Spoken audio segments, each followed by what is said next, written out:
Puji nama Tuhan, saudara Shalom. Mari persiapkan hati kita bersama saat ini. Sebelum kita akan diberkati dengan kebenaran firman Tuhan, sehati, sepikir, persiapkan hati kita bersama menghampiri tata kasih karunia Tuhan. Terima kasih Tuhan Yesus. Kami percaya Tuhan, kami percaya Engkau hadir tengah-tengah kami. Engkau bertata di atas puji-pujian umat-Mu dan hadirat-Mu, lawatan-Mu, kuasa-Mu Tuhan nyatakan buat setiap hidup kami saat ini. Setiap hati boleh dilembutkan, setiap hidup boleh diubahkan, boleh dipulihkan, boleh dibangkitkan. Sebab setiap kami mengalami perjumpaan dengan Tuhan. Terima kasih Tuhan, terima kasih Yesus. Kami mau bersyukur, kami mau memuji nama-Mu Tuhan.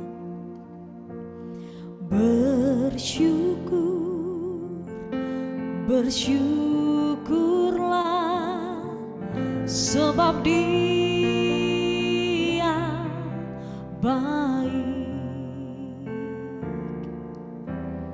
kasih-Nya pada kita tulus dan setia.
Kami mau melihat kebaikan, mau senantiasa bersyukur ya Tuhan.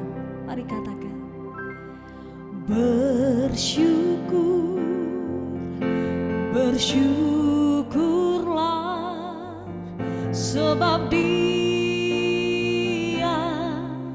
baik, kasih-Nya pada kita tulus dan setia. Kita berkumpul memuji Dia, menyembah Dia. Kita bermazmur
bersikap hati menyembah kepada Tuhan saat ini.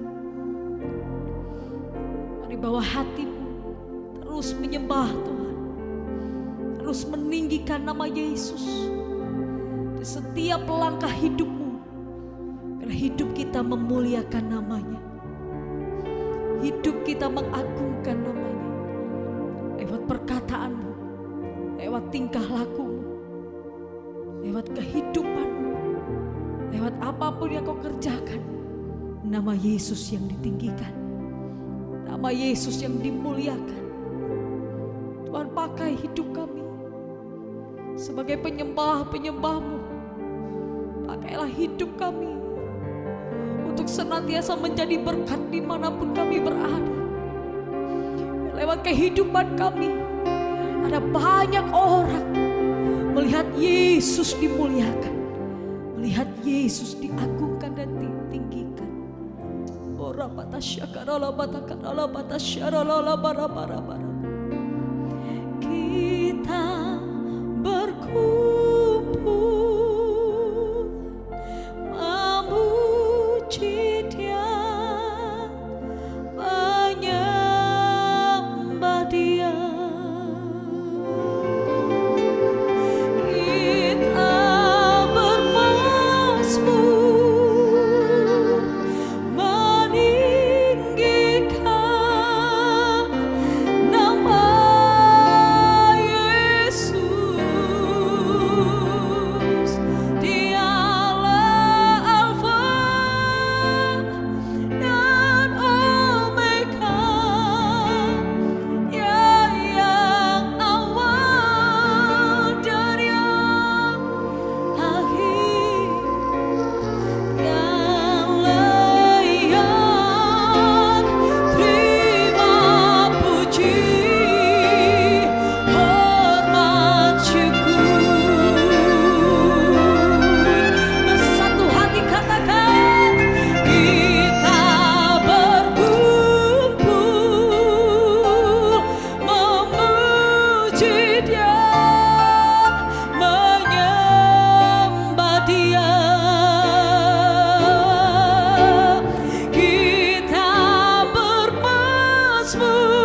mujizat buat banyak orang Tuhan.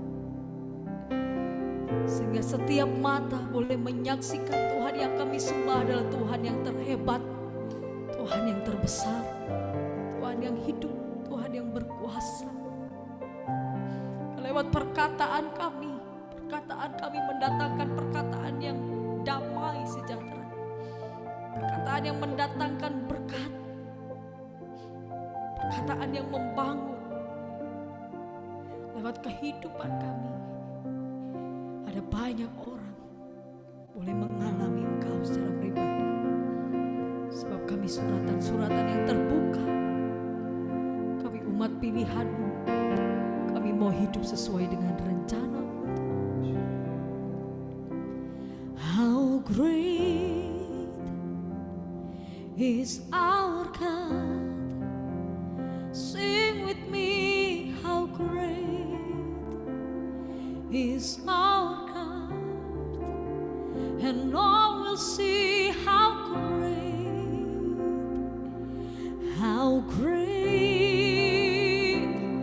is our God.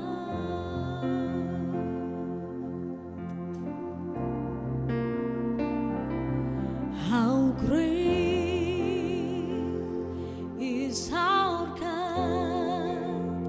Sing with me, how great is our God. And all will see how great is our God. How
saja yang diagungkan, kekal untuk selama-lamanya. Dan setiap kami Tuhan, hidup kami siap untuk Kau jadikan alat kemuliaan-Mu dimanapun kami berada Tuhan. Bila benih firman Tuhan itu yang menjadi kesukaan setiap hidup kami. Kami tidak hanya menjadi pendengar firman, tapi kami menjadi pelaku firman. Dan kami percaya hari ini kami dimerdekakan oleh kebenaran firman-Mu, urapan-Mu, kuasa-Mu, otoritas-Mu penuh buat anak-Mu yang akan menyampaikan kebenaran firman Tuhan. Terima kasih Tuhan, hati kami sungguh-sungguh antusias menanti-nantikan firman Tuhan disingkapkan saat ini. Di dalam nama Tuhan Yesus yang siap diberkati Tuhan. Sama-sama katakan saudara, amin.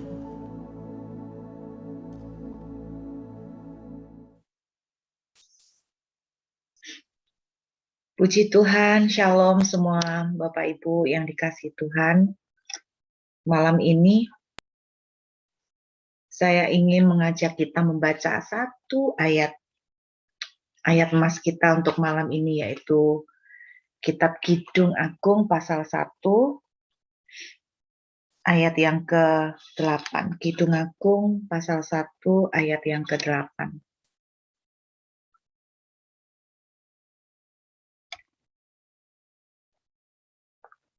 Saya ingin mengajak Anda membaca, kalau di dalam bahasa Indonesia ya, ada beberapa terjemahan bahasa Inggris, bahasa Indonesia.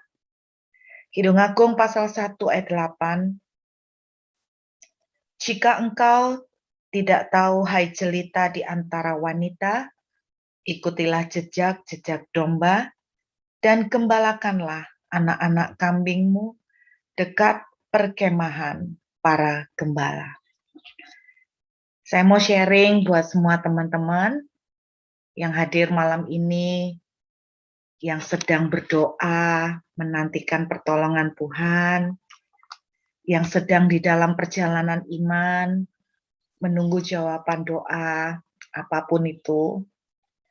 Saya ingin bertanya kepada saudara, pernah merasa nggak Bapak Ibu ketika sedang menunggu janji Tuhan, sedang menunggu jawaban doa, kadang-kadang kita itu sedemikian lelahnya di dalam menunggu, sampai kita tuh sempat ngerasa down, sampai kita itu sempat merasa, Tuhan, Engkau itu ada nggak sih? Tuhan, Engkau di mana? Tuhan, masihkah Engkau itu mendengar apa yang saya doakan? Kenapa Engkau berdiam diri? Pertanyaan-pertanyaan atau statement-statement seperti itu yang sering kita naikkan ke Tuhan, terutama pada saat kita menunggu pertolongan atau jawaban doa. Yang namanya perjalanan iman nggak mudah, Bapak Ibu. Semua orang pasti setuju, sepakat dengan saya bahwa yang namanya perjalanan iman itu nggak mudah. Kemarin saya ketemu seseorang yang meminta tolong begini, Bu Ruth, Mbok ya dibantu doa supaya perbatasan Australia bisa segera dibuka. Dia bilang begitu, minta bantu doa supaya bordernya Western Australia itu bisa segera dibuka. Dan dia ngomong, dia tuh kepingin banget ketemu dengan mama papanya, karena mama papanya usia tambah tua, sedangkan mama papa cuma punya cucu, ya dia anak dari dia. Dan dia betul-betul sedih banget. Dan dia ngomong, sampai kapan ya Bu Ruth? Kok rasanya Tuhan itu diem ya? Kok rasanya Tuhan itu cuek? Kok rasanya Tuhan itu nggak ngapa-ngapain? Kok rasanya Tuhan itu tidak peduli? Pertanyaan-pertanyaan seperti ini yang muncul.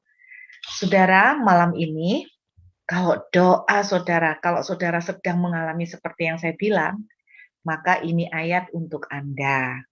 Oke?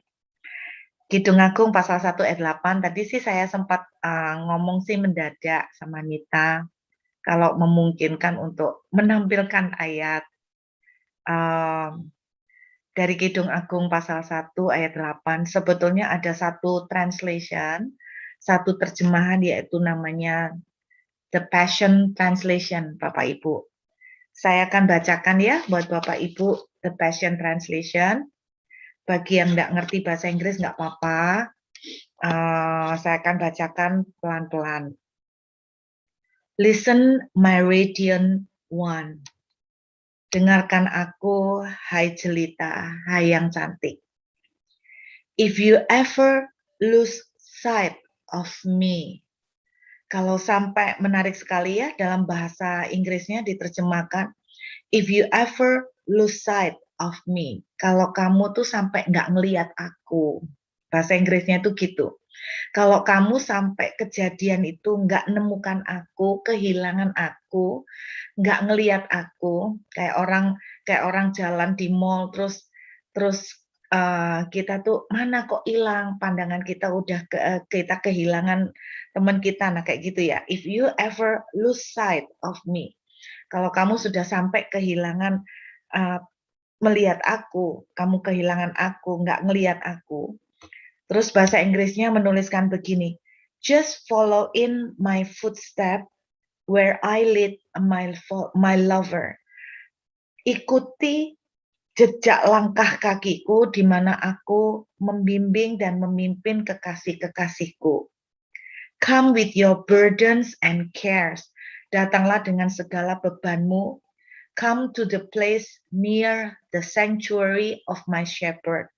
Datanglah ke tempat di dekat tempat kudus dari para gembalaku. Jadi cukup berbeda ya dengan bahasa Indonesia. Jadi kalau saya ulang lagi ya, hai kekasihku yang jelita, dengarkanlah. Kalau kamu sampai tidak menemukan aku, ikutilah jejak langkahku kemana aku memimpin kekasih-kekasihku. Datang bawa segala bebanmu. Datanglah mendekat ke tempat kudus dari para gembalaku. Bahasa Inggrisnya tuh kira-kira seperti itu. Nah, malam ini kalau Bapak Ibu suka dengan judul khotbah, saya pengen sampaikan satu sederhana kalimat. Ketika saudara nggak melihat Tuhan. Oke ya. Apa yang menurut ayat ini kita lakukan ketika kita itu melihat kita tidak menemukan Tuhan? Ketika kita sedang di dalam penantian, seringkali kita merasa Tuhan itu tidak ada. Kita seringkali merasa, Tuhan engkau di mana? Nah, menurut ayat Kidung Agung pasal 1 ayat 8, saya cuma menangkap dua hal yang saya pengen bagikan buat Bapak Ibu. Kalau malam ini di tengah penantian saudara merasa tidak melihat Tuhan. Saudara merasa Tuhan ada di mana? Saudara merasa Tuhan seperti berdiam diri. Ada dua perintah, ada dua instruksi yang Tuhan kasih. Yang pertama, ikutilah jejak langkah kakiku. Itu yang pertama. Bahasa Indonesia menuliskan ikutilah jejak-jejak domba. Tetapi dalam bahasa Inggrisnya dituliskan ikutilah jejak langkah kakiku. Apa yang maksudnya? Ikuti jejak langkah kakiku. Saudara, saya nggak tahu Anda pernah nggak mungkin menjelajah masuk satu hutan, terus hiking gitu ya. Saya pernah. Dan ketika menjelajah satu hutan, kadang-kadang kita itu takut jangan sampai nanti baliknya nggak bisa, karena kita itu lupa jalur-jalurnya kemana aja. Nah, biasanya kita itu akan taruh tanda-tanda tertentu di jalan yang udah kita lewatin. Kita taruh tanda-tanda. Entah itu berupa kain, entah itu berupa satu barang, pokoknya tempat yang udah kita lewati, entah itu pakai kapur, atau seperti kain yang kita taruh, entah apapun tanda yang kita pakai, supaya nanti baliknya kita kebantu dengan melihat tanda-tanda itu. Nah, yang dimaksud dengan ikuti jejak langkah kakiku, kata Tuhan, itu seperti itu Bapak Ibu. Maksudnya apa? Yang udah pernah kita lewati, itu kita jalanin lagi. Yang udah pernah kita lalui, sinyal-sinyal atau tanda-tanda atau rambu-rambu atau gambar-gambar dari kapur yang udah pernah kita jalanin itu kita ulangin lagi, kita ikutin lagi, kita telusurin lagi. Bahasa sederhananya, ketika saudara di dalam menantikan Tuhan dan merasa Tuhan itu seperti tidak terlihat, di saat itulah iman kita itu akan down, Bapak Ibu. Nah, anak saya kemarin itu tanya, gimana ya caranya untuk membangkitkan kembali api ke Tuhan? Gimana caranya membangkitkan api yang mula-mula lagi kepada Tuhan? Terus terang Bapak Ibu, salah satu cara yang sangat ampuh yang saya lakukan untuk membangkitkan kembali iman, membangkitkan kembali api dengan Tuhan, adalah dengan menelusuri kembali jalan yang sudah pernah dilakukan Tuhan untuk kita. Maksud saya itu begini, salah satu cara yang sangat efektif Ketika saudara sedang dalam perjalanan iman dan iman saudara mulai down, karena saudara tidak melihat Tuhan memberikan pertolongan, Tuhan tidak kunjung datang. Salah satu cara yang sangat membantu dan menolong kita adalah dengan mengingat kembali. Saya ulangin, dengan mengingat kembali Bapak Ibu, kejadian-kejadian yang dimana Tuhan itu pernah lakukan dalam kehidupan saudara. Masing-masing kita akan punya tanda kapur yang berbeda-beda. Masing-masing kita itu punya tanda yang lain-lain. Tetapi intinya tanda itu untuk membantu kita mengikuti kembali jejaknya Tuhan yang udah pernah Tuhan jalanin. Jadi, hal yang sangat efektif yang menolong di saat Bapak Ibu berjalan dengan iman dan sekarang sedang down. Ingatlah kembali apa yang Tuhan sudah pernah lakukan dalam kehidupan saudara dan saya. Ingat kembali. Nah, ini tadi ada yang mengingatkan kata-kata napak tilas. Iya, betul. Ingatlah kembali, kita menapak tilas ya. Ingatlah kembali apa-apa yang Tuhan pernah lakukan di dalam kehidupan saudara dan saya. Di Alkitab, Tuhan sendiri sering memakai peringatan-peringatan seperti itu. Salah satu contohnya, di Kejadian pasal 9 ayat 15, saudara bisa baca bahwa Tuhan menaruh tanda berupa bukan kapur, menaruh tanda juga bukan potongan kain, menaruh tanda yaitu yang namanya pelangi. Supaya apa? Ketika Tuhan itu melihat pelangi, Tuhan itu ingat kejadian betapa sedihnya hari itu dia, karena dia harus menghancurkan semua manusia di muka bumi. Saudara percayalah, tidak ada hari yang sangat membuat Tuhan sakit dan menderita, kecuali hari di mana ketika Tuhan terpaksa harus membinasakan semua manusia. Itu hari yang paling menyakitkan di hati Tuhan. Kenapa? Karena Tuhan itu cinta kepada manusia. Tuhan cinta kepada saudara dan saya. Jadi hari itu hari yang sangat menyakitkan.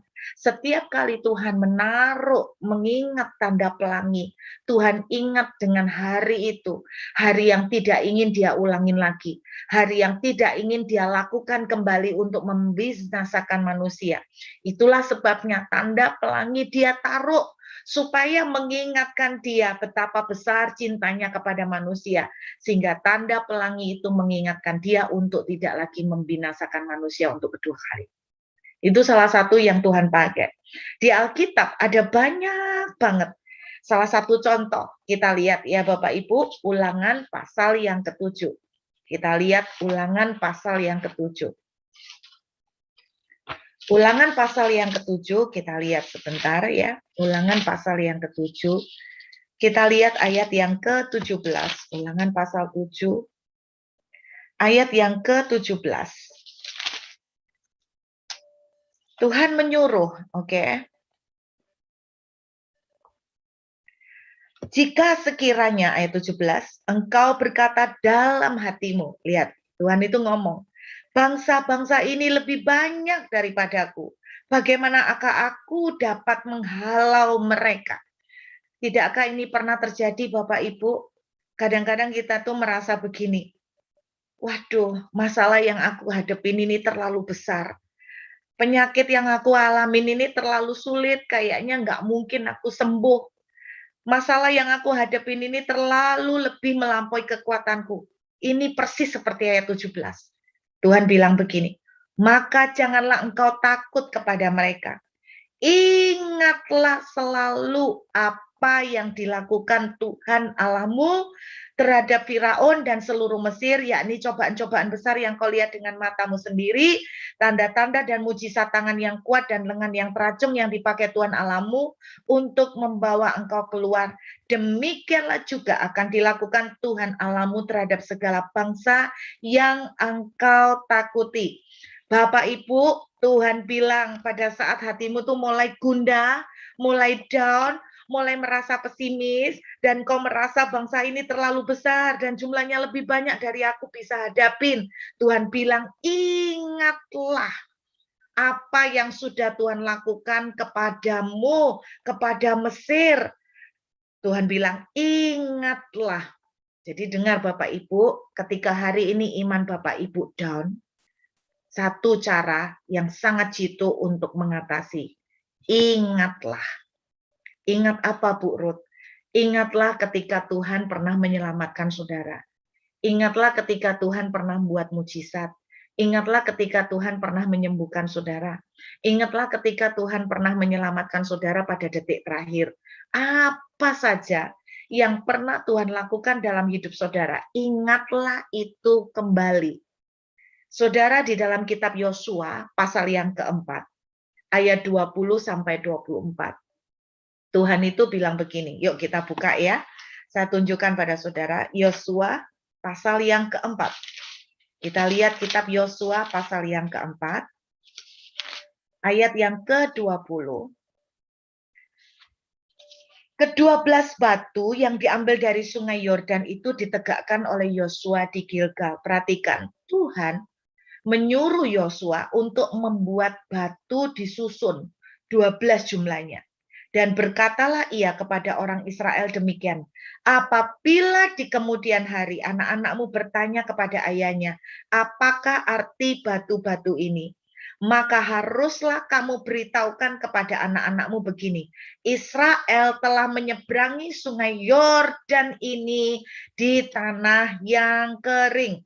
Sebab Tuhan Allahmu telah mengeringkan di depan kamu air sungai Yordan sampai kamu dapat menyeberang, seperti yang dilakukan Tuhan Allahmu dengan Laut Tebrau yang telah dikeringkannya di depan kita sampai kita dapat menyeberang. Perhatikan, Tuhan menyuruh Yosua memasang batu peringatan 12. Untuk apa? Supaya nanti semua anak-anakmu ingat kalau tanya, ada apa ini kok dipasang? Dulu Tuhan pernah ngeringkan tengah-tengahnya, sehingga nenek moyangmu jalan di antara sungai Yordan yang terbelah. Perhatikan Bapak Ibu, ingatlah. Saudara, kalau hari ini Anda down, ingatan kembali. Gimana dulu Tuhan pernah nyelamatin Bapak Ibu? Gimana dulu Bapak Ibu pernah ditolong soal keuangan? Kalau hari ini Anda sumpek soal kesehatan, ingat kembali dulu pernah enggak ngalamin kesembuhan? Atau ingat kembali seseorang yang pernah mengalami mujizat kesembuhan yang pernah saudara saksikan dengan mata saudara sendiri? Kalau Anda mungkin sedang bergumul soal penyakit, mungkin Anda enggak pernah ngalamin penyakit disembuhkan dulunya, tapi Anda mungkin pernah ketemu orang yang mengalami hal yang sama. Ingatlah itu. Ini yang saya namakan seperti apa ya, penjangkaran. Ini yang saya bilang penjangkaran Bapak Ibu. Salah satu contoh tuh simpelnya kayak gini Bapak Ibu. Itu ngefek banget. Saudara pernah nggak kalau dengar lagu tertentu, saudara itu langsung kayak deja vu kata orang. Kalau misalnya dengarkan lagu tertentu, oh gua inget, gua pas lagu seperti ini kok kejadian ini. Pernah enggak Bapak Ibu ketika dengarkan lagu itu, ada lagu-lagu tertentu yang mohon maaf bikin Anda makin sumpek. Kenapa? Karena sebetulnya bukan lagunya yang bikin sumpek, tapi lagu itu mengingatkan saudara pada kejadian yang enggak enak di masa yang lalu. Pernah enggak? Nah, itu yang namanya penjangkaran. Penjangkaran itu sangat gimana ya? Kekuatan dari sebuah penjangkaran itu sangat dahsyat Bapak Ibu, sangat powerful. Sampai Anda itu ingat terus, sampai bahasa Jawanya itu sampai bongkotannya itu kerasa, sampai sakitnya itu masih kerasa tuh di sini, walaupun udah kejadiannya long time ago. Salah satu contoh nih ya Bapak Ibu ya. Nah, ini pengakuan nih Bapak Ibu. Bapak Ibu pernah tahu enggak lagu dunia, lagu lama yang judulnya gini, I don't know why you said goodbye. Beberapa saudara ketawa. Mungkin Nita nggak tahu kali ya, Nita zamannya lain mungkin ya. Itu zamannya saya, zamannya Popo. Oh tahu ya? Oh tak pikir nggak tahu. Tahunya Nita mungkin lagu yang rada-rada lebih modern, mungkin aliran Westlife gitu, Backstreet Boys. Kalau kalau lagu itu Anda ada yang tahu lagu apa itu judulnya? Itu judulnya Boulevard. Itu judulnya lagunya Boulevard. Wah, Bu Ruth kok tahu? Waduh, Wah, ini ada yang nulis Boulevard, Broken Dream. Itu saya masih ingat, setiap kali kalau pas ke mall atau kemana ada dipasang lagu itu, langsung Bapak Ibu, tiba-tiba hati itu sumpek Bapak Ibu. Padahal nggak ada apa-apa, tapi kena lagu itu, langsung suntuk, langsung sumpek, langsung moodnya tuh nggak enak. Kenapa? Karena pas waktu lagu itu Bapak Ibu, saya ini putus pacar. Saya ini putus pacar. Bapak Ibu, saya ini dapat pacar tuh susah. Dulu tuh setengah mati dapat pacar. SMP itu semua teman punya gebetan. Saya tuh enggak laku-laku, Bapak Ibu. Saya tuh sampai banting harga. Saya diskon, saya promo, saya obral. Belum ada yang mau. Sampai akhirnya ada satu orang tiba-tiba PDKT Bapak Ibu. Ketika dia PDKT, dia itu gini, kan orang tuh kalau PDKT kan gini Bapak Ibu, kalau mau nembak. Kan gitu ya? Mesti kan? Wah, Bapak Ibu, belum pernah ada yang ke saya. Pas nemu satu yang langsung saya enggak pakai lama, langsung saya sikat. Saya bilang begini, "Aku tahu kamu mau ngomong apa. Aku juga merasakan yang sama." Kelamaan Bapak Ibu, kalau nunggu dia nyatain enggak sampai-sampai, setelah hilang. Jadi saya duluin, saya yang nembak cepetan duluan Bapak Ibu. Itu saya pacaran pertama kali. Karena susah dapatnya Bapak Ibu. Pacaran pertama kali, ndak lama diputus saya, saudara. Kenapa saya diputus? Karena ternyata dia pacaran sama saya, itu buat taruhan. Anda tahu taruhan? Jadi dia tuh bertaruh sama teman-temannya. Karena saya tuh di SMP dikenal sebagai patung lilin. Anda tahu patung lilin? Pernah ke tempat wisata patung lilin, Bapak Ibu? Patung lilin, iya kan? Nah, itu orang dibikin dari apa? Lilin itu dibuat seperti orang asli.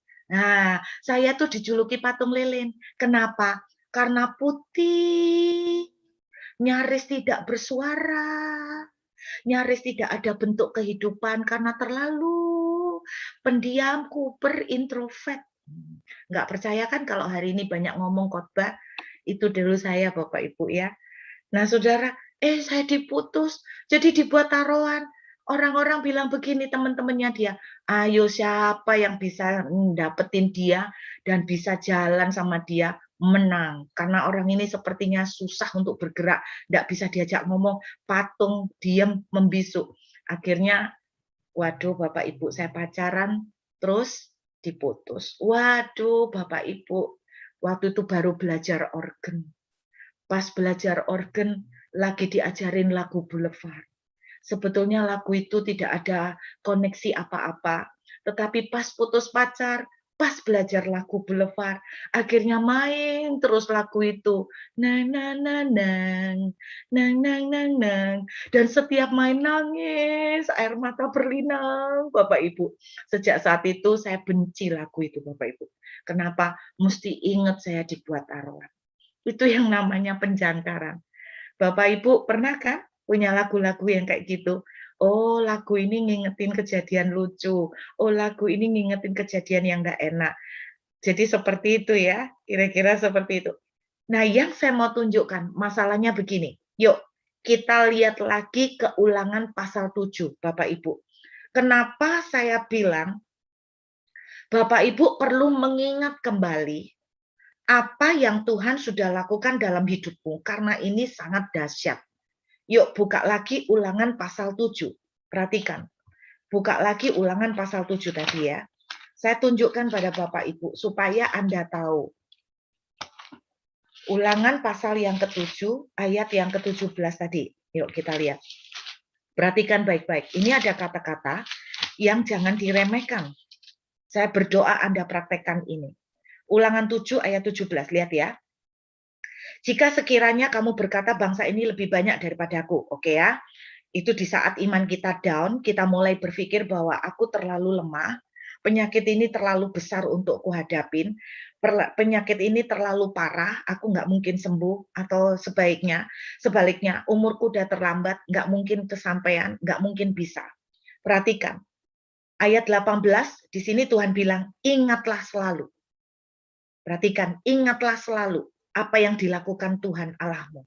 Ingat, Tuhan bilang ingat.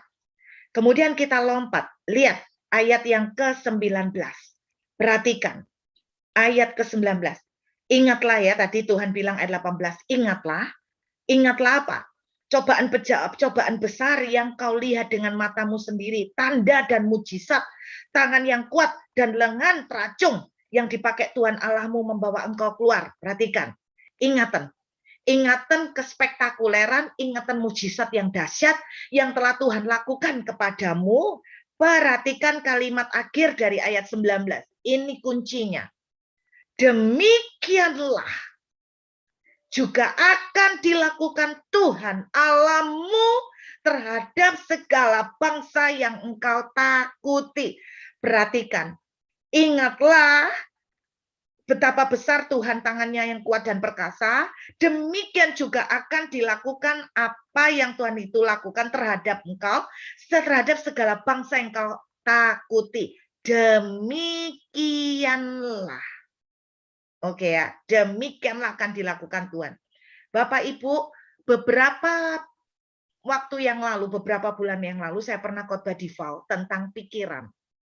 Anda masih ingat, apa yang kita pikirkan, tanpa saya dan saudara sadarin, alam sekitar kita membentuk seperti yang kita pikirkan. Ingat nggak? Saya mengingatkan kepada saudara tentang percobaan molekul air, bahwa ketika Anda memikirkan suntuk, molekul itu bisa krek menjadi jelek semua, betul? Dan di sekeliling kita banyak molekul air. Amin, saudara. Percaya atau enggak, ketika Anda memikirkan yang pesimis, yang negatif, molekul air sekeliling Anda krek begini, dan itu apa yang terjadi? Anehnya, ketika Anda berpikir pesimis, pintu-pintu mujizat anehnya juga ikut nutup. Ketika Anda berpikir pesimis, pintu-pintu mujizat itu tertutup. Anehnya juga, kenapa ketika Bapak Ibu mulai bisa bersuka cita, happy, bisa bersuka cita, bisa bersyukur, anehnya keadaan sekeliling tiba-tiba bisa ada kabar baik yang datang ke kita. Bukan cuman begitu, ternyata menurut Ulangan pasal yang ke-7 kalau kita baca, ketika saudara mengingat kembali bagaimana dulu Tuhan pernah nolong saudara secara keuangan, bagaimana ketika Anda terpuruk secara keuangan, lalu Tuhan membuka cara yang tidak masuk akal, bahkan Tuhan menggerakkan orang yang tidak masuk di akal untuk menolong saudara, memberkati saudara keuangan secara mujizat. Ketika Anda mengingat itu kembali menurut ayat 17 sampai 19, maka adegan yang Anda ingat di situ akan terulang kembali, akan terkopi lagi, akan tercipta lagi. Amin. Saudara, jadi dengarkan baik-baik. Ternyata ketika kita mengingat kehebatan-kehebatan yang Tuhan lakukan, apa yang kita ingat itu akan dilakukan lagi oleh Tuhan kepada kita. Kok bisa begitu? Karena ketika Anda mengingat kembali, seperti saya bilang, ketika saya mengingat lagu Boulevard, perasaan yang muncul adalah suntuk dan susah dan sedih. Ketika saya mengingat kembali bagaimana dulu Tuhan bisa bikin mujizat untuk mengirimkan berkat keuangan untuk saya, bisa beli rumah, padahal saya tidak punya tabungan, tidak punya rekening untuk bisa beli rumah. Saya mengingat kembali skenario dan kronologis bagaimana Tuhan melakukan itu step by step sampai mujizat terjadi. Di saat saya mengingat itu, iman saya dibangkitkan kembali. Dan di saat iman saya dibangkitkan, apa yang saya ingat tentang kehebatan Tuhan mendatangkan berkat pada saat saya tidak punya keuangan secara memadai untuk membeli rumah, skenario yang sama akan terulang dalam hidup kita. Bapak Ibu percayalah, skenario yang sama akan terulang dalam hidup kita. Walaupun tidak sama persis bentuknya, tetapi tangan perkasa Tuhan yang pernah terjadi atas bangsa Mesir, yang ditunjukkan Tuhan kepada bangsa Mesir, Tuhan bilang begini, demikian Tuhan akan lakukan terhadap bangsa-bangsa yang kau takuti. Lihat, exactly persis. Ketika kita mengingat apa yang Tuhan lakukan atas Mesir, ada bangsa-bangsa lain, bukan Mesir yang kita takuti, Tuhan bilang, demikian Tuhan akan lakukan atas bangsa-bangsa lain ini, seperti yang Tuhan lakukan atas Mesir. Amin, Bapak Ibu. Amin. Filipi pasal 4 ayat 8 mengatakan, pikirkan yang baik, pikirkan yang mulia, pikirkan yang sedap didengar, pikirkan yang indah, pikirkan yang dahsyat, pikirkan semua itu. Sebagaimana yang kau pikirkan, demikianlah engkau. Sebagaimana yang kau pikirkan, demikianlah cetakannya akan terbentuk. Kalau engkau memikirkan tangan Tuhan yang perkasa, yang melepaskan orang Israel keluar dari Mesir, kalau engkau memikirkan bagaimana tangan perkasa Tuhan telah membuat Mesir berantakan dan ditekuk lutut oleh Tuhan, demikian Tuhan akan melakukan hal yang sama atas bangsa-bangsa yang kau takutin. Kalau engkau pernah melihat orang bagaimana keluargamu atau temanmu yang pernah kena leukemia, bagaimana Tuhan membangkitkan kesembuhan oleh dia, bagaimana Tuhan menyembuhkan dia, ketika engkau membayangkan ingatan itu kembali, maka itu akan tercetak kembali. Demikian penyakit yang lain, kanker, leukemia yang mungkin menimpa saudara, demikian kalau Tuhan melakukan itu atas leukemia pada temanmu, ketika engkau mengingat kehebatan Tuhan, ketika engkau mengingat tangan perkasa Tuhan yang terjadi, engkau akan mencetak ulang, itu akan terjadi kepada penyakit yang kau alami. Bapak Ibu, makanya jangan kasih tempat untuk mengingat yang jelek. Ketika saudara mengingat kembali pengkhianatan temanmu, ketika engkau mengingat kembali betrayal, ketika engkau mengingat kembali orang-orang yang melukai saudara. Saudara, saya kemarin tuh enggak ngerti gini. Saya ini tipe orang yang, mohon maaf ya, saya mungkin bukan orang yang gampang lupa dengan apa yang dilakukan seseorang yang menyakiti saya. Saya terus terang, saya gampang banget untuk ingat. Dan saya susah untuk melupakan, itu kelemahan saya. Tapi dengarkan Bapak Ibu, saya belajar ketika Tuhan ngajarin ini. Anehnya gini, setiap kali kamu mengingat betrayal teman kamu, setiap kali kamu mengingat pengkhianatan teman, Bapak Ibu, Anda sadar enggak? Entah kenapa kejadian itu akan terulang lagi ke kita. Kita seperti mengopi paste lagi. Makanya Bapak Ibu, jangan heran kalau ada orang bilang, kenapa ya Bu Ruth kok aku tuh bolak-balik ngalamin ini bertubi-tubi. Kok aku tuh ngalamin ini bolak-balik. Kok apes melulu. Kok apes sekali. Bapak Ibu, kalau Anda misalnya pernah putus pacar atau ada anak yang putus pacar, ingat, kenapa kita tuh sering kali ngomong, kenapa ya kok aku ini putus pacar terus? Kenapa aku kok putus pacar terus? Yang saya khawatirkan, jangan-jangan Anda putus pacar terus karena Anda terlalu sering mengingat kejadian putus pacar dengan yang pertama. Sehingga itu teringat terus dan itu kayak printing, kayak mencetak ulang, kayak berpola. Putus pacar itu terulang kembali. Karena Anda mengingatnya. Jangan ingat yang negatif. Ingatlah kebesaran Tuhan, ingatlah kebaikan Tuhan. Nita pernah pengalaman bagaimana dia dikirimin Tuhan keajaiban, dapat emas lantaan. Nah, betapa indahnya mengingat emas lantaan daripada mengingat dirasain orang negatif. Loh iyalah, kalau kita mengingat dirasani orang negatif, aneh, itu terulang terus. Kita kok laris ya dirasani orang. Kita kok terus-terusan dirasani orang. Karena Anda jangan-jangan melakukan seperti ini. Kenapa saya bilang begitu? Di dalam kitab Kejadian tentang Menara Babel, saudara, di doa pagi saya sering membahas tentang kitab Kejadian urut. Di dalam kitab Kejadian pasal yang ke-11, kita lihat lagi ya. Kejadian pasal 11 ayat yang ke-6. Lihat. Saya setelah itu masuk poin kedua. Kejadian pasal 11 ayat ke-6. Lihat ya. Mulai dari sekarang, apapun yang mereka rencanakan. Perhatikan, ini bahasa aslinya bukan rencanakan. Mulai dari sekarang, whatever they imagine. Apa yang mereka bayangkan. Anda tidak mau putus pacar lagi, jangan bayangkan kejadian putus pacar yang pertama. Anda tidak mau terulang dihianatin orang lagi, jangan terus membayangkan pengkhianatan itu terus-menerus.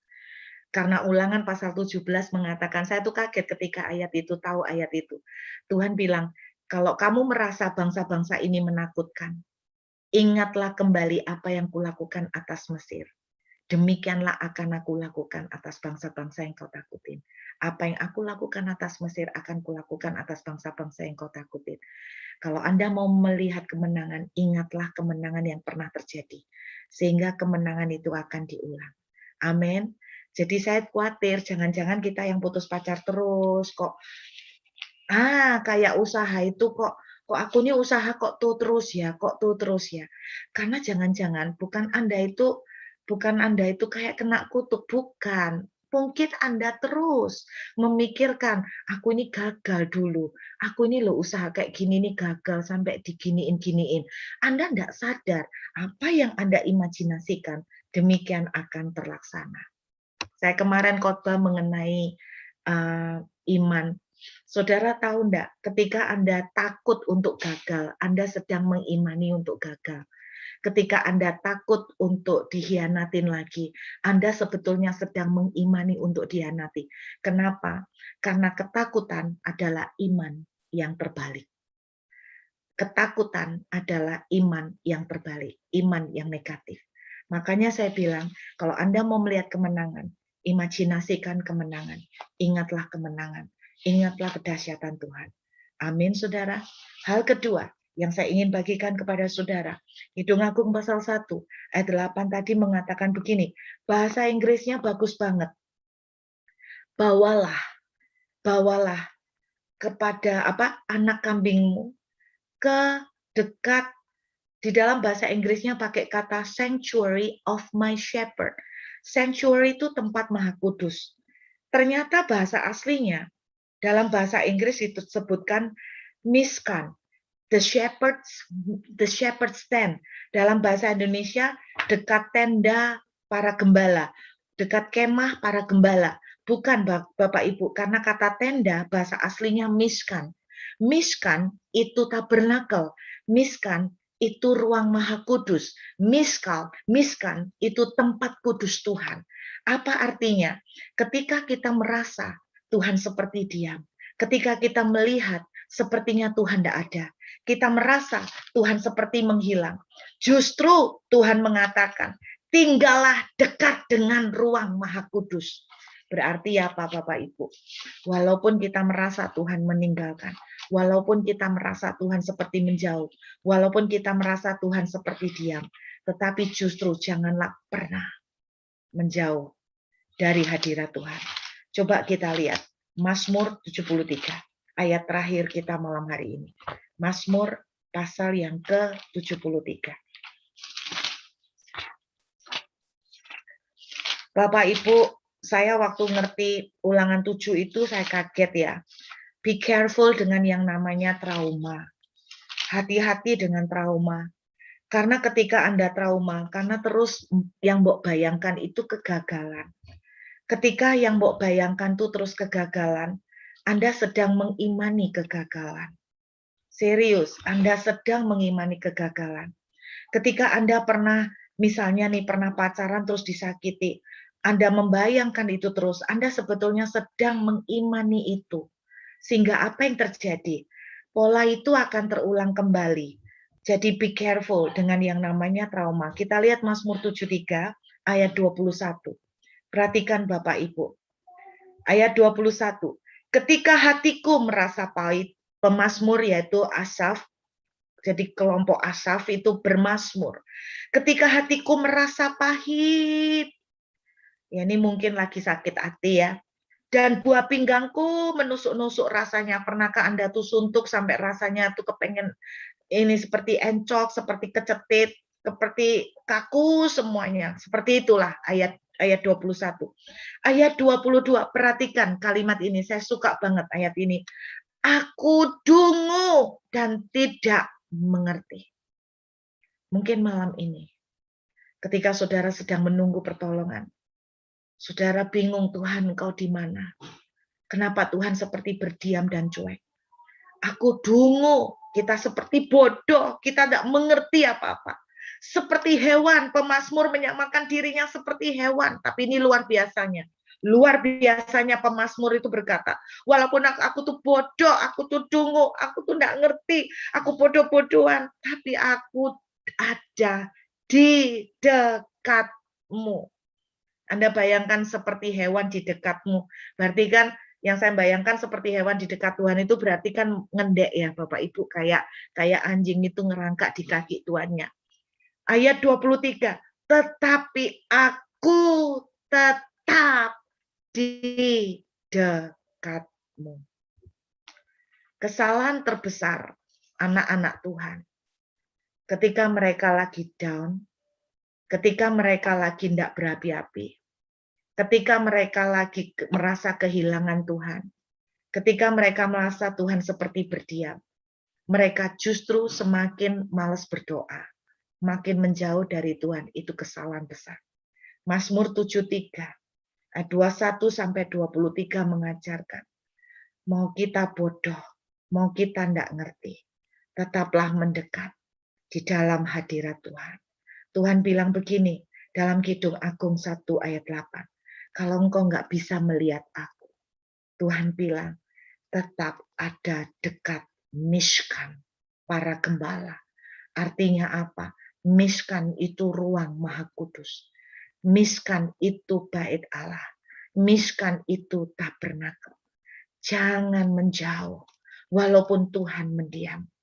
Jangan menjauh walaupun Tuhan tidak turun tangan. Jangan menjauh dari hadirat Tuhan walaupun sampai hari ini engkau tidak mengerti kenapa semua terjadi. Jangan menjauh walaupun engkau belum melihat pertolongan. Amin Bapak Ibu. Saya berdoa malam ini, saudara yang sedang di tengah pergumulan, yang sedang menantikan Tuhan, ingat, ikuti jejaknya Dia. Ingat kembali, dulu Anda pernah ditolong. Tidak mungkin sekarang tidak ditolong. Bapak Ibu, kalau saya lagi suntuk, lagi susah, betul-betul bergumul soal sesuatu, yang saya ingat, bagaimana ketika saya itu tidak punya duit untuk makan. Yang saya ingat ketika bagaimana saya itu tidak bisa beli susu untuk anak saya. Saya ingat bagaimana Tuhan menemui saya dan berkata, kamu aja bisa kasih darah dan dagingmu untuk anakmu supaya makan. Apakah menurut kamu, aku ini seorang papa, aku tidak lebih baik dari kamu? Kalau kamu aja bisa rela kasih darah dan dagingmu untuk anakmu makan, aku ini papamu. Aku tidak akan pernah membiarkan kamu tidak bisa makan. Aku tidak akan pernah membiarkan kamu susah.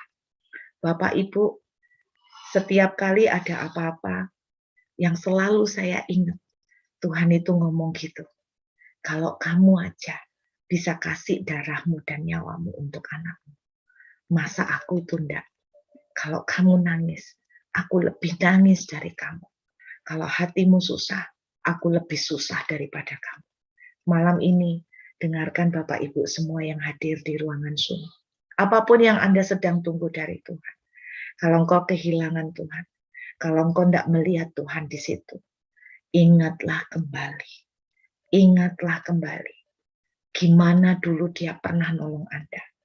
Ingat waktu kamu tuh tidak punya duit. Bagaimana Tuhan tuh bikin mujizat. Ingat bagaimana kamu tuh dulu dihina-hina orang. Tuhan itu tolong angkat kamu. Ingat bagaimana ketika kamu tuh dulu dicampakkan. Tidak ada orang yang menerima engkau. Cuman Tuhan yang menerima kamu. Ingat bagaimana kamu dulu dikhianati. Tapi Tuhan itu tolong kamu. Saya ingat bagaimana Bapak Ibu, saya dibuang kayak sampah. Tapi Tuhan yang pungut saya.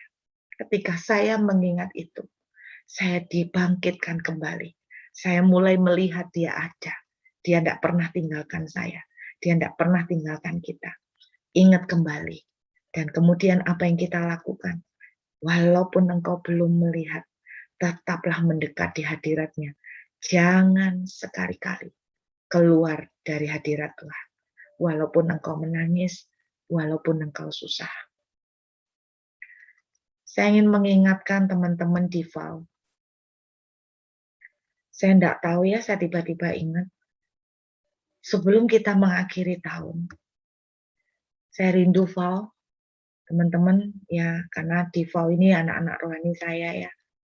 Saya ingin mengajak teman-teman di VAL, sebelum kita akhir tahun pindah ke tahun baru, kita akan mengadakan ibadah bersama ya, penutupan tahun, dan kita akan mengingat kembali the great things yang Tuhan sudah lakukan. Dan apa yang Tuhan sudah lakukan, akan Tuhan ulang lebih dahsyat lagi di tahun 2022.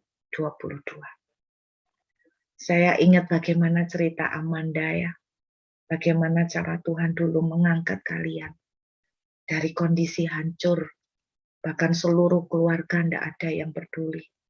Seluruh keluarga tidak ada yang tolong.